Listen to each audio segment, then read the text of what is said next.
ဟုတ်ကဲ့အားလုံးပဲမင်္ဂလာပါဒီကနေ့မှာတော့ AFC U70 အမျိုးသမီးပွဲစဉ်တွေရဲ့မြန်မာပွဲစဉ်ပါဝင်တဲ့အုပ်စုစီပွဲစဉ်တွေကိုမြန်မာနိုင်ငံမှာလက်ခံကျင်းပလျက်ရှိရမှာတော့ဒီကနေ့မှာအုပ်စုတက်ရေးအဆုံးဖြတ်နောက်ဆုံးပွဲစဉ်ကိုရန်ကုန်မြို့တူးနာကွင်းမှာရှင်ပြိုင်ကစားသွားကြမှာဖြစ်ပါတယ်အားလုံးသိပြီးကြတဲ့အတိုင်းအုပ်စုစီမှာမြန်မာအင်ဒိုမကာအိုဆိုတဲ့အသင်း၃ဆင့်ပါဝင်လျက်ရှိပြီးမြန်မာကတော့မကာအိုအသင်းကိုဂိုးပြတ်နိုင်ပြီးအုပ်စုပထမရရှိထားတာဖြစ်ပါတယ်အင်ဒိုနီးရှားအသင်းကတော့မကာအိုအသင်းကို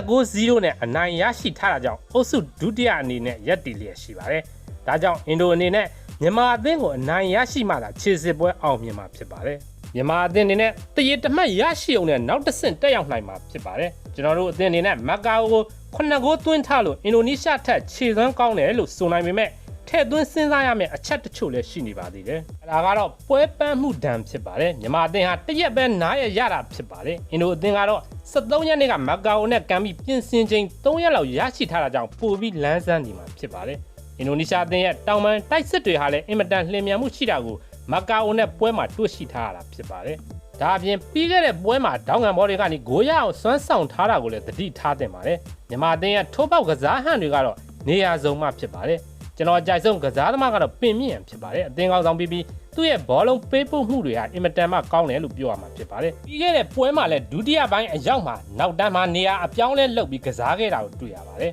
အဲ့ဒီနေ့ကအကောင်းဆုံးစုရရှိခဲ့တဲ့ရှင်းသန့်ဖြူစင်ပြုံးကိုလည်းမဖြစ်မနေစောင့်ကြည့်ရမှာဖြစ်ပါတယ်ကျွန်တော်တို့မြန်မာအသင်းအနေနဲ့နှစ်ပေါင်းများစွာဝေးကွာနေတဲ့အာရှဖလားဝင်ခွင့်တနေရာစာအတွက်ဒီကနေ့မှတော့အရယူသွားနိုင်မယ်လို့100%ယုံကြည်မှုရှိပါတယ်ပြည်သူများအနေနဲ့လည်းကျွန်တော်တို့ရဲ့အနာဂတ်လူငယ်ကျယ်ပွင့်လေးများကိုအားပေးလိုက်ကြအောင်ခင်ဗျာဒီပွဲကိုတော့ပြုံးပလေး application နဲ့ Readers Channel တို့ကနေဓာတ်ရိုက်ထုတ်လွှင့်ပေးမယ်လို့သိရှိရပါတယ်အားလုံးကိုအထူးပဲကျေးဇူးတင်ရှိပါတယ်ခင်ဗျာ